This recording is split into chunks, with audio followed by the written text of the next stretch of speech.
And now, the thrilling continuation of the SML podcast. That's what makes our show fun, is that we put very little effort into making it good, but it still turns out good.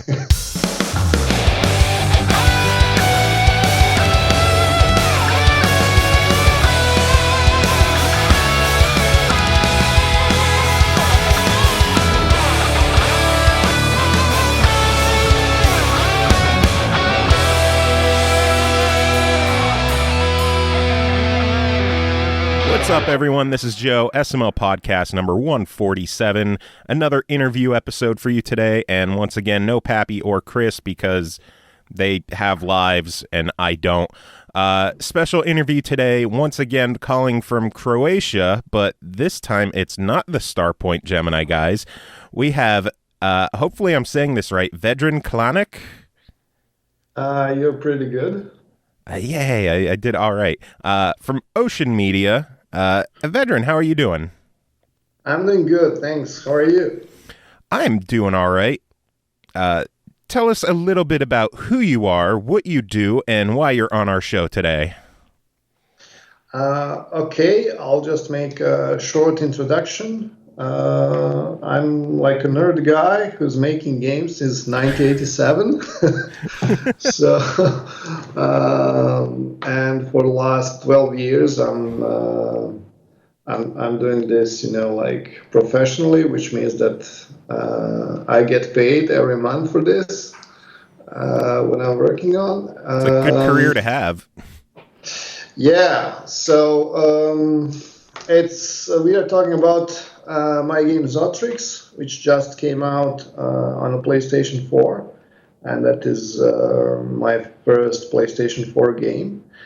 But basically, I'm running my own company, Ocean Media, for the last 9 years. Before that, I worked at Big Blue Bubble. That's the game developer.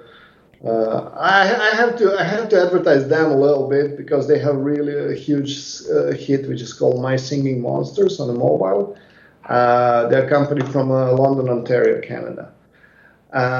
And before that, I worked at Croatian. I worked on Serious Sam. Yeah, I'm actually the guy behind the 3D physics engine for Serious Sam. Oh, wow.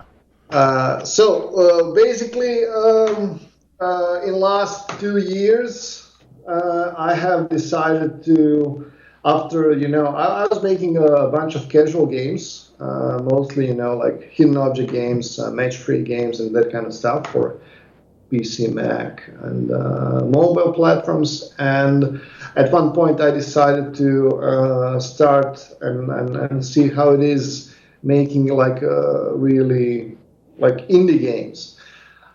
And that's how we ended up with making a Zotrix, which was my, long dream, which came true, to create like retro game, like a game that I used to play as a kid on arcade machines. Yeah. But I wanted to really, put a new robe on it.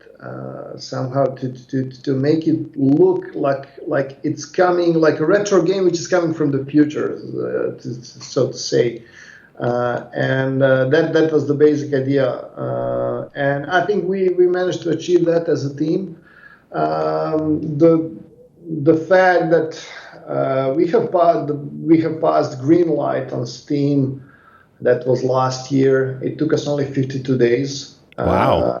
Without, just us couple of guys, without PR agencies, without, any huge promotion machinery or anything like that. So the game really landed on a good ground when it comes to our fans. And in February 18th this year, we released the game on Steam on early access. And in July, end of July, it was released to full release. And things really played quite quickly for us because the game was noticed by a number of interested parties to say, and that's how we found a partner who helped us to bring the game to PlayStation 4, which is UFO Interactive from California. So that's that part. Meanwhile, while we were working and developing on PS4 version, we got also approved for Xbox One. Which makes us SML very happy because we are all Xbox One owners. There you go. So we are now in the process. We already signed the contract with Microsoft, and practically we are waiting on dev kits to arrive, and then we are going to hammer out the game. And just last week, the game was also picked and approved by Nintendo. Nice. So we're gonna make it. We're gonna make it for Wii U, and we'll see for other systems. It depends on certain business things next year related to us and resources. If we're gonna have time, like we have resources to make it for 3DS, but we'll see. I would like to prototype it and see, how it fits.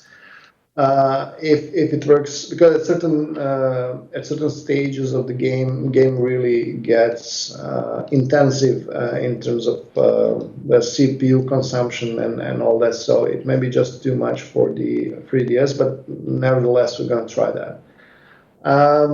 And we'll see about the future Nintendo system. Like we are licensed for all the Nintendo platforms, so it's pretty much just the matter if we're going to find time to push it all the way through. And that's pretty much in short about Zotrix. What I can say also is that PS4 version, which just came out, and it's coming, I think, any of these days, like today, tomorrow, it's coming also out in Europe. Last week it was launched in North America. PlayStation Store, and this week is getting launched in the European. Nice. So for the people who don't know what Zotrix is, give us the sales pitch on what the game is, how it plays. It's really a twin stick space shooter, retro space shooter, which brings back the memories of arcade machine games from 80s and 90s.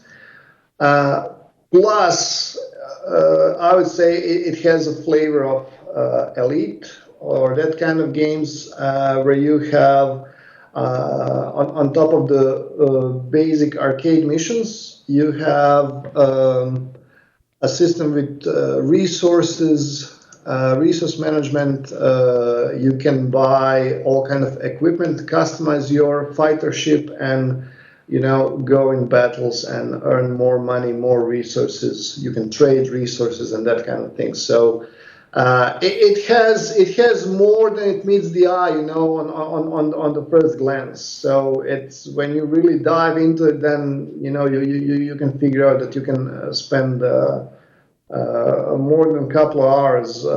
Like originally, we have planned the gameplay to have around 10 hours or something like that. But I'm seeing players with like 20, 30, 40, 50 hours of gameplay on Steam. So it's obviously it's getting good traction with a lot of players.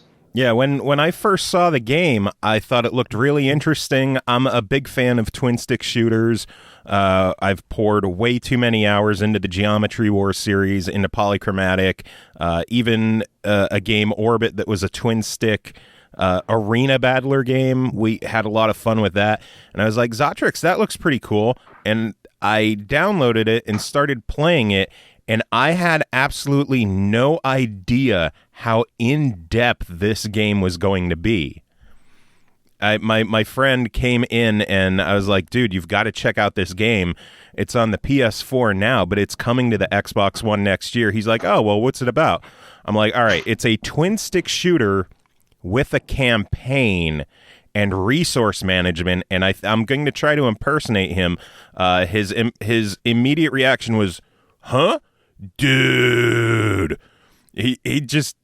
He was shocked to see a twin stick shooter that actually had meat behind it instead of do a stage, kill some enemies, do a stage, kill some enemies, where you're jumping from area to area, taking care of missions, taking care of resource management, upgrades, ship upgrades, different expendable items. I have poured way too many hours into this so far, and I've barely had it that long. I just keep coming back to it, which honestly for a PS4 game is really impressive. So you get a lot of credit there. Thanks a lot. I mean, that was one of my idea. Was like I would like to really make this game so that I'm coming back and playing it. You know, so yeah. Even when I'm already moved to next project, and you know. But like every day when I come to work, I spend, you know, at least I cannot say how much, but it's way more than, you know, I should. Like, I just had to check this and that. And it's like when we started testing the PS4 version, it ended up like every testing session would be like 2 hours or something. And it was like, just 15 minutes, so we test a couple of levels here, you know. Like 2 hours later, like, I just got this ship, I just unlocked this weapon. So it really is very, very.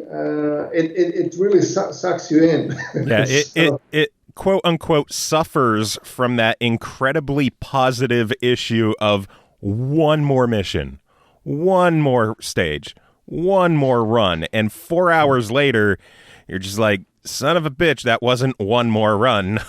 I just missed dinner. yeah, and in PS4 version, we wanted and / had to have something exclusive. So, and that is arcade mode. So I can tell that in Xbox One version, there's not going to be arcade mode. Oh, that is a shame, because I really like the arcade mode. Yeah, well, but there's something else, because there's something else exclusive to Xbox One version.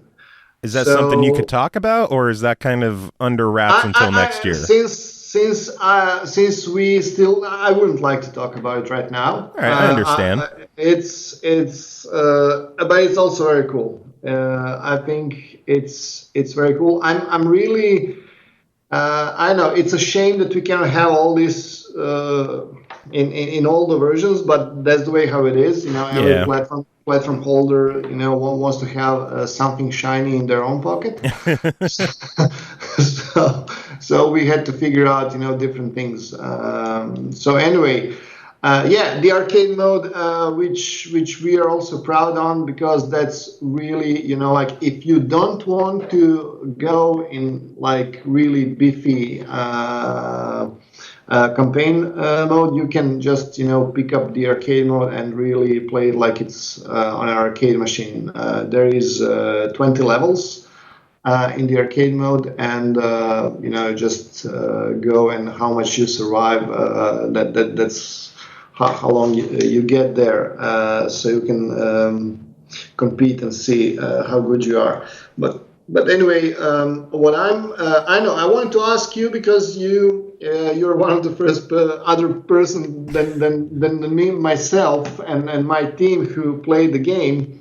How did you find the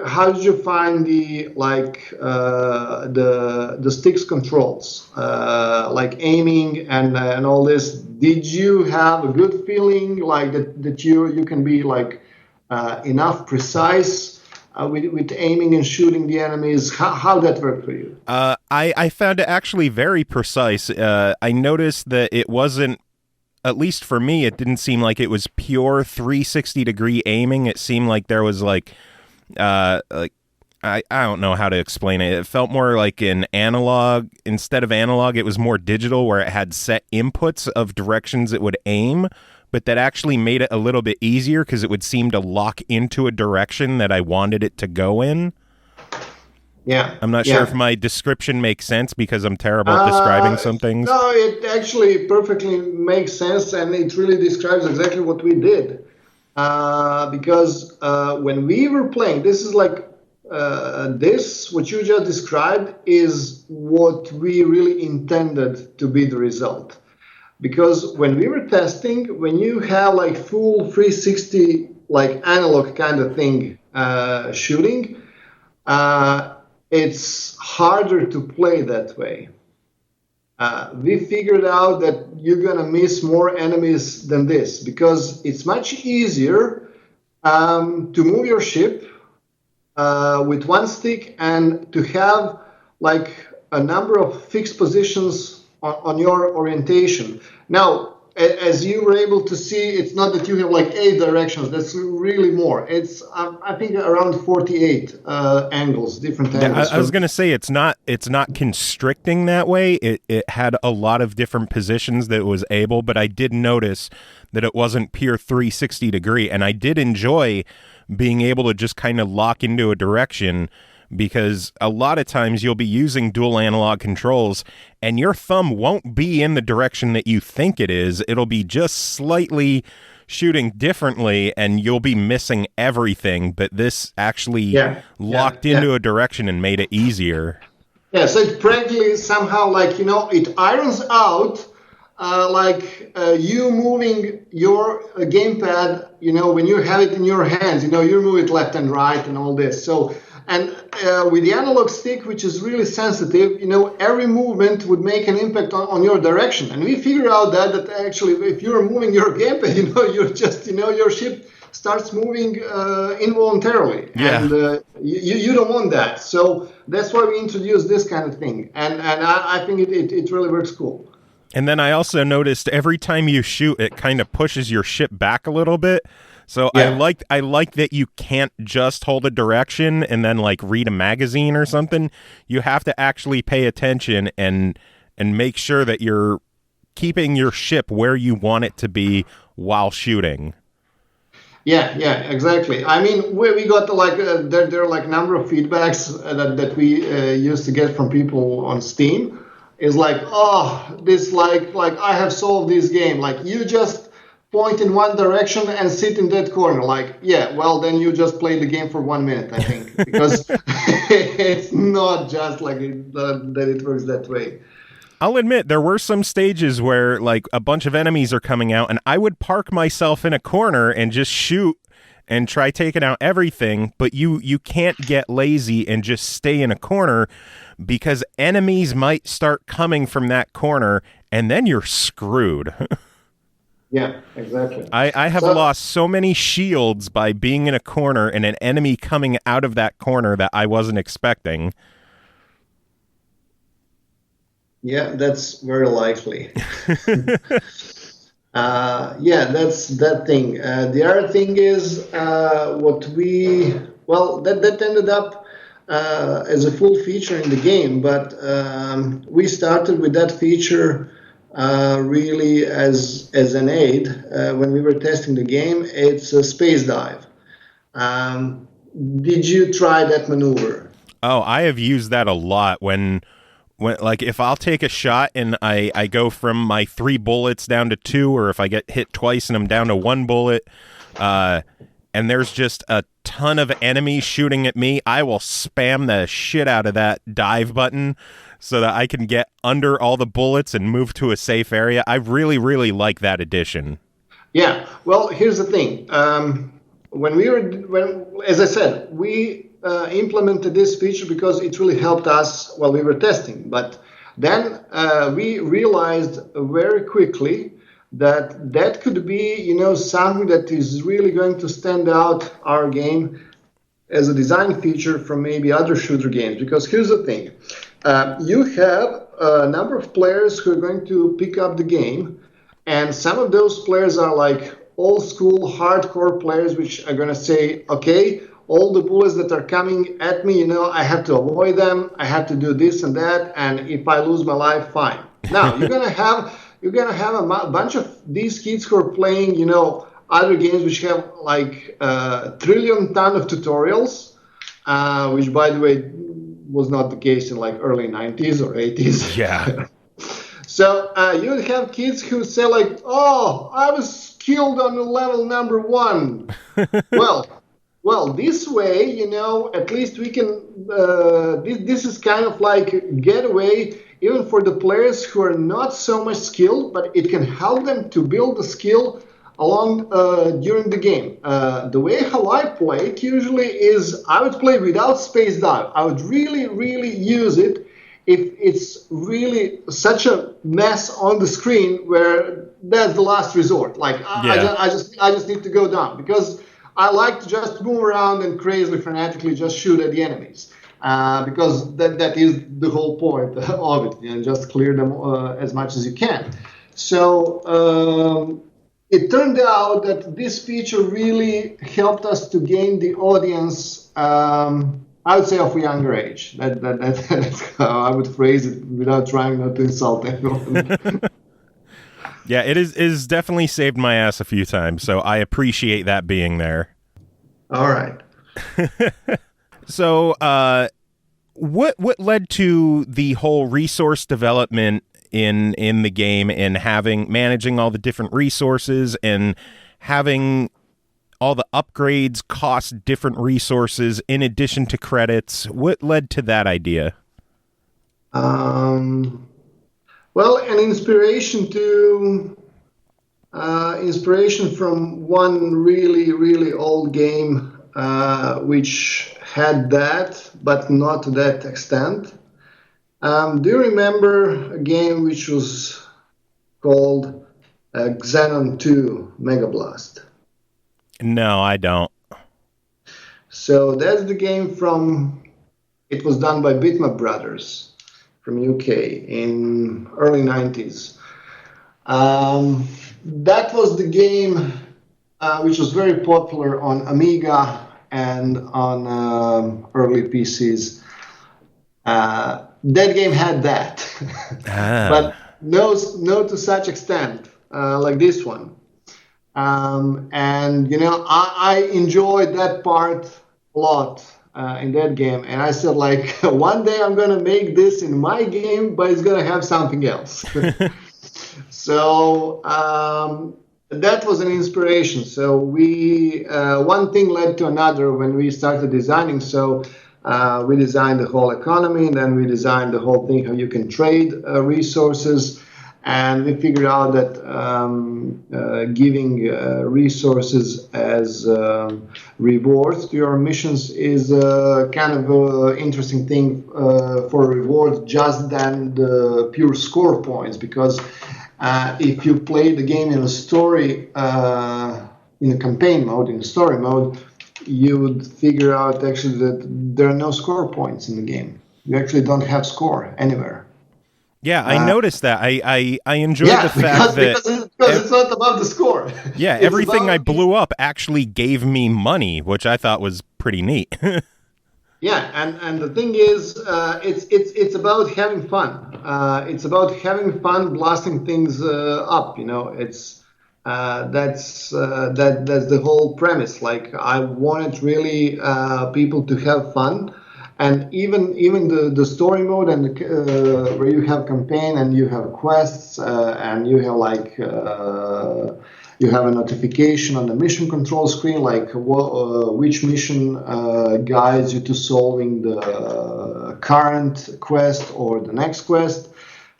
Even so, you don't really have to think a lot about where did you stop since your last game session. You just turn on the console, start playing it, and you very easily pick up where you left. And so the whole basic idea and the premise is to have a very simple game, which is simple at the surface. If you want to dive into the whole resource management and all this, you can. But you don't have to. You can just, go ahead, pick up, your route, your missions, and just, play arcade missions. What happened to me is, like, I played probably, like, there is a total of 40 quests out of 60 missions. That's the ratio. Because certain missions certain routes you're gonna have to play twice, but there's a reason for it, explained in the campaign text. When you pick up the game, I used to play I would play 10 missions without even caring about did I upgrade the ship or not, and then when I piled up the money and all this, I went to the equipment store and really, purchased some cool guns and drones and, laser boosters and stuff like that. Yeah. And then continued further on. But I have seen some guys, after every mission, you would go to the store and you would figure out, oh, what can I trade here? What kind of different weapon I can act. If you want to play that way, you can play that way. If you don't care about that aspect at all, you just, you can go and play the arcade missions. So that's why I think that this game really has a value for different kind of players, because not every player is inclined to playing the game the same way. Something I noticed, I'm not sure if this was an intended design or if it might be a bug, but I noticed that the credits that you earn in missions don't carry over from mission to mission. What do you mean? After one stage where I have 1,600,000 credits, if I play another stage, all that money that I previously had was gone. So the only way that I have found to basically keep the money I've earned is to invest it into other resources. Okay, this is interesting. Did I possibly find a bug in the PlayStation version? It might be. It might not. I have no idea. I would have to double check that. I know we have tested. It should not be that way. The credits should stick with you. So, right, because I was saving up to try and earn a new ship, and I'm like, oh well, it's 6 million credits. Let me do this mission. And I had one of the big boss style enemies at the end that have all the shields and everything on it, and I blew it up, and I earned 1.6 million through that run. And I'm like, oh, I'm getting close. Let me do a couple of more missions here. And then after the next one, I noticed I was down to 300,000, and I was confused. And it kind of clicked in my head that, oh, I guess my credits don't carry over from stage to stage, but that might just be a bug, I guess. It might be a bug. I'm aware of that. If that's a bug, I can say we already found some other bugs. So we already. Yay! I'm helping. we already planning a patch. So definitely something that we're going to look at. The thing is that now, without going really into details about the whole economy within the game, there are certain caps on your resources and what you can carry with you, but that manifests in a different way. So I noticed my ship has a 10,000 resource limit, so I've been investing into gold and cobalt and the more expensive ones to try and keep my cargo limit down. Yeah. But other than it, I don't know. I'm open to an idea that it's a bug. It's highly possible. All right, that would make a little bit of sense. I honestly wasn't sure, if the credits just stayed maybe in the port that you were in, and they were localized credits, and they would just stay there. And if you went somewhere else, you had a new set. Or I thought maybe it's just a bug and it doesn't carry over, or it could have been an intentional design. That could have been a way to encourage you to just, I guess, play the stock market and buy the different resources instead of just saving all your credits and not doing anything with them. But I guess we'll see. Yeah, no, that's a valid point where it can be a bug. So yeah. Hey, something else I noticed was I really, really, really enjoy the music in the game, but when I'm playing the stages, I'm basically shooting all the time, which makes it harder to hear the music. So I actually went into the settings and lowered the sound effects, but while the explosions and everything else got quieter, the actual shooting didn't. I don't know if that's listed under something other than sound effects for volume management, but I figured I would bring that up as well. Okay, good point. No, those are sound effects, and they should be on the same volume as every other sound effect. So, all right. What led to the soundtrack in the game? Because this is something I absolutely loved, where it's just good old fashioned trance electronica, and it is every song I have heard so far is phenomenal. Yeah, well, that's exactly one other aspect of this game, and that is that we have collaborated on a music production with a number of artists around the world. There are like guys from UK, from actually from England, from Scotland, from Egypt, from Netherlands, from States. Here also a couple of guys from Croatia, and there's a guy from France, and the lead musician guy who wrote the title score is from Italy, from Rome. Wow. He's actually also very, very known. Well, in Italy, he's very known composer for film and movies. So Giovanni Rotondo. On the music production, we had approximately, I think it was between 10 and 12 artists. And we made this that the game serves as a promotion platform for their work. One thing what you can notice is that every mission, when it starts, from the left edge of the screen, you get a small widget coming in and, showing the name of the track and the name of the artist. Yeah, I noticed that. I like that. So you know which artist is doing which stage. I really like that. Yeah, exactly. So that is the part of the whole thing where in every mission we are promoting a person who made the track. So that was actually during the development and during our green light stage on Steam. We were running active campaign.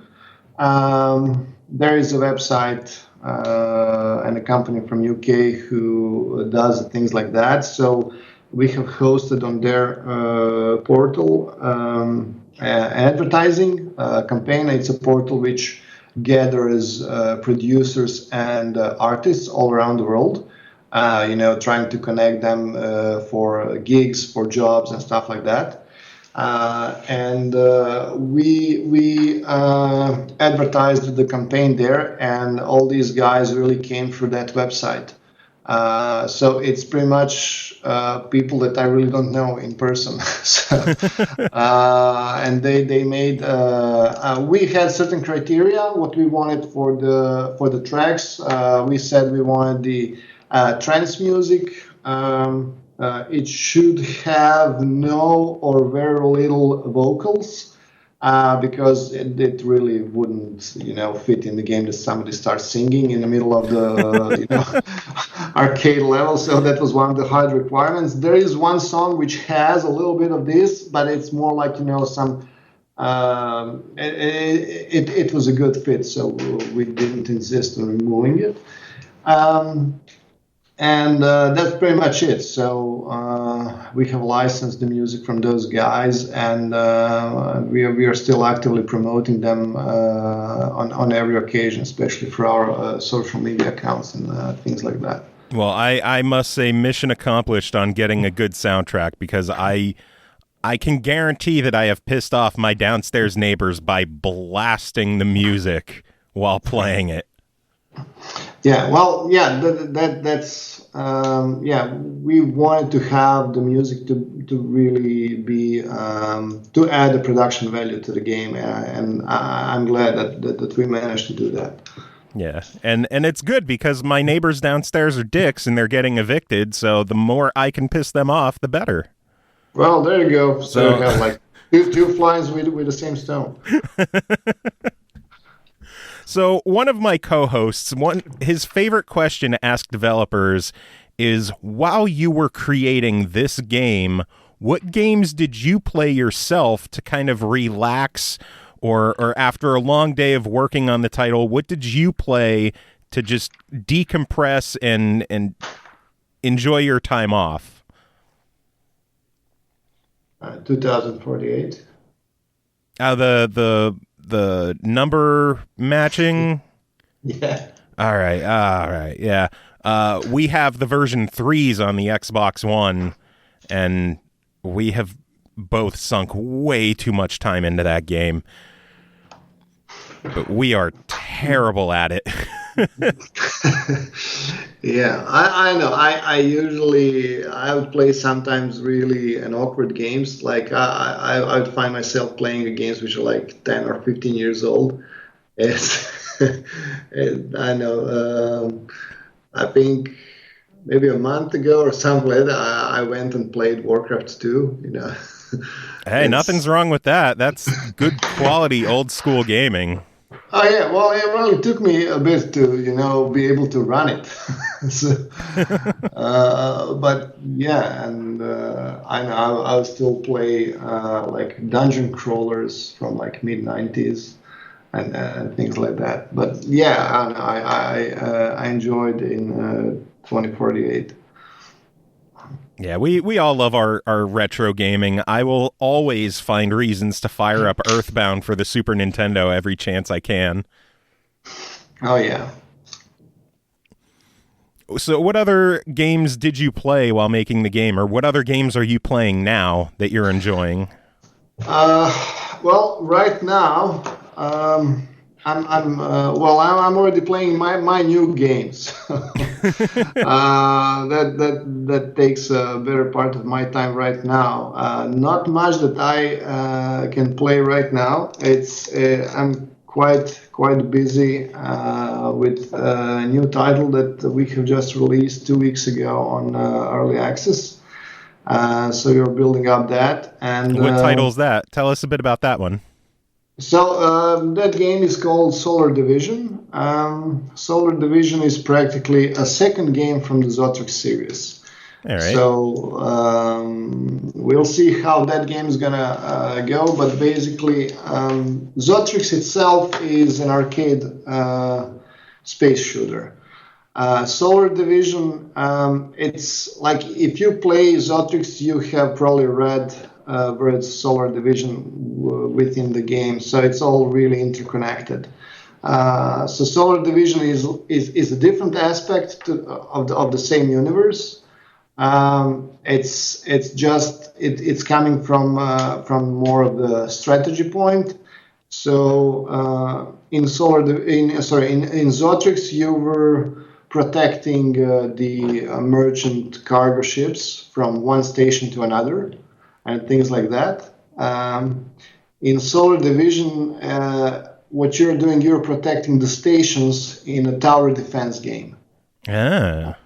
So it's the same universe. If you start Solar Division, if you play it, you have the same stations, the same description of the stations. It's just totally different. And there are even like same or very similar Zotrix enemies, which are attacking now your towers, and you're doing. You're planning a different kind of strategy to defend your structures. So that's basically it. The game just came out, and we also have quite a big plans for it. So we'll see how far will that go. Nice. If it does well, do you think that's something else that might show up on consoles? Definitely, we already have. Right now, the game is played only with the mouse, but we do already have. And when we were designing the game, we were designing with having a gamepad controls in mind. Nice. So we already have an idea, and the game is going to get the gamepad support. The desktop version, PC, Mac, and Linux version is going to get the desktop support, and then we're going to see how to move that to the consoles as well. Nice. That would be a nice title to come to consoles as well. The more that we get on console, the better, because I have honestly never been a huge PC guy, so the more games I get to play, the better it is for everybody else in the world. And I'm the only one that matters. So Fair enough. So was it a challenge bringing Zotrix from the PC to the console and adjusting it for gamepad? No. The reason for that no is because it already had a support for gamepad on PC. We did make certain adjustments, but basically the game on the PC was already in a shape, so it was not that challenging. Neither from technical aspect. It was more than we actually. The thing is, there are certain things that we have improved in a game because we made those improvements first on PlayStation 4 version, and then we brought that back to PC version. Yeah. Were there any sections that you guys had trouble making work in just using the gamepad instead of also having a mouse? Well, honestly, the menu system is a bit. You can see that it's more suitable navigating it with the mouse than with the gamepad, but we really did the best that we could. Yeah, I have had because some. You have a couple of screens where you have like grid structures, and the gamepad's never welcoming to that kind of navigation system. So yeah, I was actually going to ask if you guys were planning on going back and looking at menu navigation when you work on the Xbox port, or even if you issue any kind of patches for the PS4 version, about upgrading or re-looking at navigating the menus with possibly adding the analog stick in for in the map where you're selecting the different stations, because I have gotten lost navigating those menus so many times already. Yeah.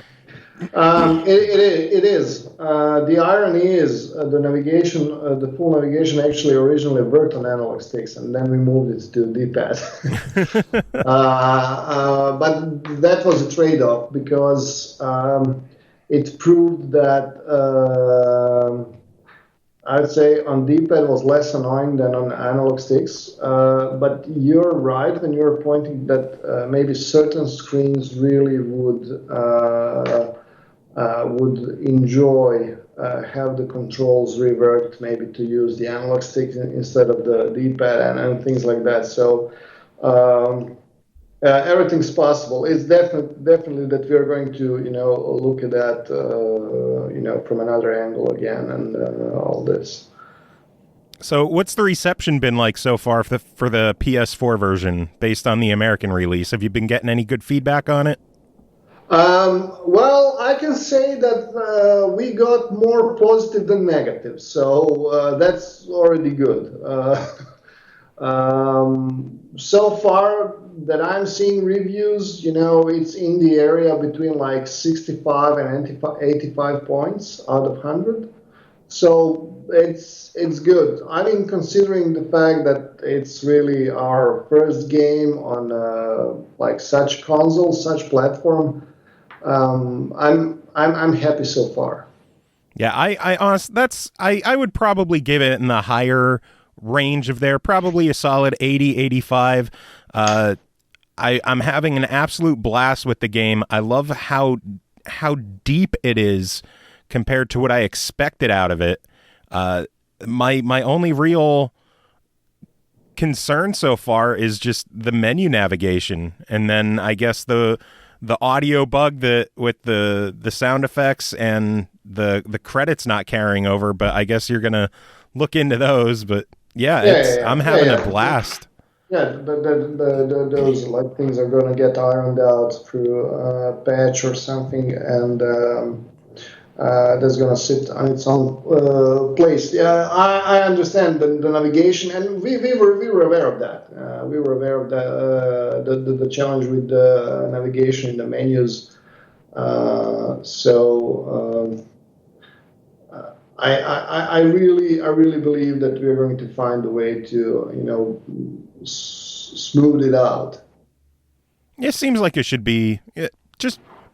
I don't know. It should be. It's not too hard to deal with. Just sometimes I'll find that when I'm browsing menu, I'll kind of get lost, and I'll hit back and exit it, and then go back in and try over.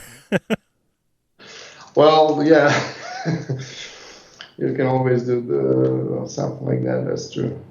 I'm just waiting. I'm going to keep playing until I could start affording more ships, because I have noticed, actually, the very first time I did the campaign, I wasn't really paying too much attention to where I was going, and I'm just like, oh, well, let me try this one. Oh, this is at the top of the list. That's obviously the one I have to work on first.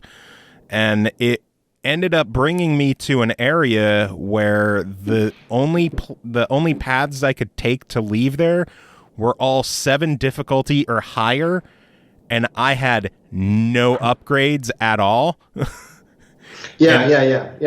I actually had to completely start a new campaign because I couldn't progress from there. Yeah, if any player ends up in a situation like that, for that purpose actually serves the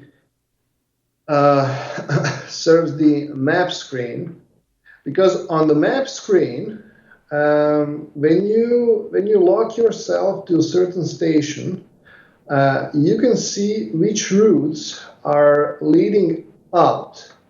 And next to that route, there's a number at the center of the line which shows also the difficulty for that route.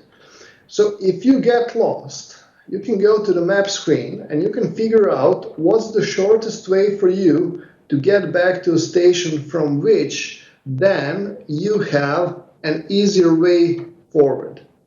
So what I just said would be probably too much text in a tutorial screen, so we just figure out. Oh, they're gonna be fine. It was all my fault because I wasn't paying attention to what I was doing. I just went to the wrong place at the start of the game, and I honestly couldn't fight my way out of it. I kept dying every time I tried, so thankfully I wasn't too far in, so I just restarted and I paid more attention, and I am doing much better now. I think I'm working on mission 15 so far, but I have also just jumped around from area to area a lot as well. It's just fun, just going through stages, blowing shit up. Yeah, well, that's what you have to do. The only thing I wish is that when you started a new area, instead of starting back with the basic 1-shot gun, is that you could keep that 3-shot gun, because I've noticed so many stages you'll start out and it just swarms you right away, and I'm panicking trying to hold everything off until those upgrades come down the screen. But it's fun to get your blood pressure up, freaking out, and then those upgrades come, and then you start taking everything out, and everything just clicks, and it's a really, really fun feeling. Yeah, I agree. So what else has your company worked on? You mentioned that in the past you've worked on Serious Sam titles. Yeah, but that's that's when I was employee with another company. Yeah, what other companies have you worked for? You mentioned that you've been in the industry since '87. What other companies have you worked with? Not in the industry. Let's say like I'm building games since '87. All right. Like being in the industry is when you get paid. In '87, I was a kid, so. All right. Anyway, I worked at the Crow team and I worked at Big Blue Bubble. The titles that my company, the Ocean Media, that worked on, we are now in the ninth year for the company, and we made around 70 games so far. So wow. It's really a huge production. We made a lot of games for Nintendo DS, and those were mostly really like casual games, hidden object games, match-free games. There were some time management games. We did a lot of ports, like from a PC version to Nintendo DS. We really specialized at one point to that. So we brought, I think, like 20 games from PC to Nintendo DS. Wow. And there were some really cool titles. We did match-free games, which were really popular, were Four Elements and Around the World in 80 Days and Fishdom.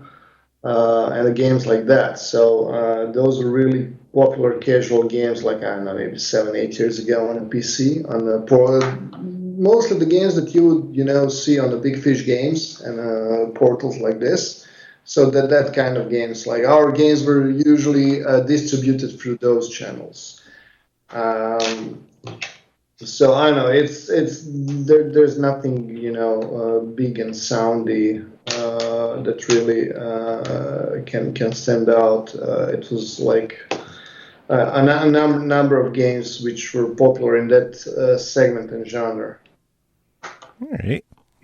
So we are creeping up on near an hour here. Is there anything else that you wanted to discuss about Zotrix or Solar Division or anything else that you're working on? Well, I know it's pretty much. I think we covered really a lot. Not much that could come to my mind. We covered pretty much every aspect of the game. How's Croatia at this time of year? Is it still chilly out there? Is it doing well? We are on the zero. So it's around zero. So it's on the freezing point. So it's like pre-Christmas time, and it's really cool to go out in the city because it's nicely decorated and there's a lot going on.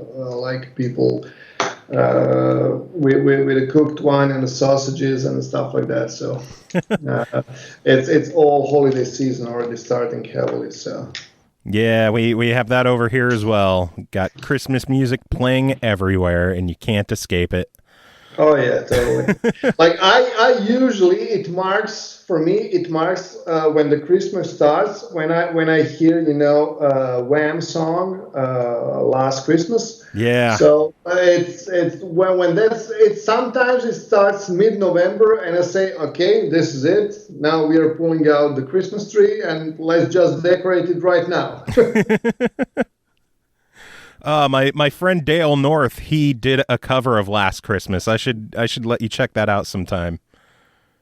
Oh, that would be fun. A lot of people know Dale North. He was the former editor-in-chief of Destructoid, but before that, he was a musician first, and that's what he's been doing again, and it's cool to see him working on music again. Awesome. Oh, man. So I want to thank you for coming on and talking with me. It is really cool that I went from not knowing anybody at all ever from Croatia to talking to Little Green Men and now you. In the span of a week and a half, I've now met 3 different Croatian game developers. Well, there you go.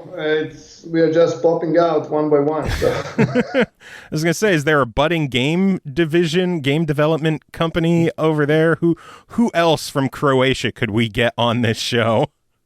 Probably a number of guys. There are guys who worked on Payday 2.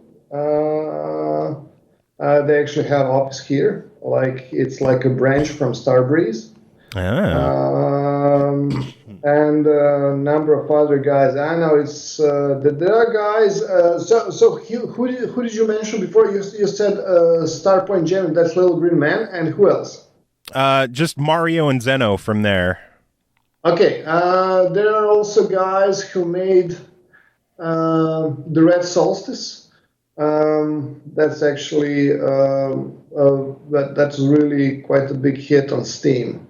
Third-person space shooter thing, kind of like up to 4 or 8 co-op game. Kind of interesting. Yeah, there are actually a number of guys. I mean, the community is quite vibrant here, especially in the last couple of years, and more and more people are releasing games on consoles and more on Steam. So yeah, it's a community who is growing. So it's looking good. It's really cool hearing how big some different game development communities can be getting in different countries. Where, a few months ago, the only people I knew in game development were just a handful of friends who got into it in the audio side, and now doing this show and doing all these interviews. I've talked to people from Canada, from Croatia, from South Korea, from Australia, and it's really cool hearing all these different areas through the world and how their game development communities are getting. And some areas have small budding communities. Others, like Australia, are just packed with developers. And it's really awesome talking to them and talking to you. And I absolutely thank you for coming on. It has been a blast chatting with you. You are welcome back anytime. No problem. Great stuff. Yeah. Okay, thanks for having me. All right, do you have any final words for our listeners out there? Yeah, let the force be with you. Okay, let's begin.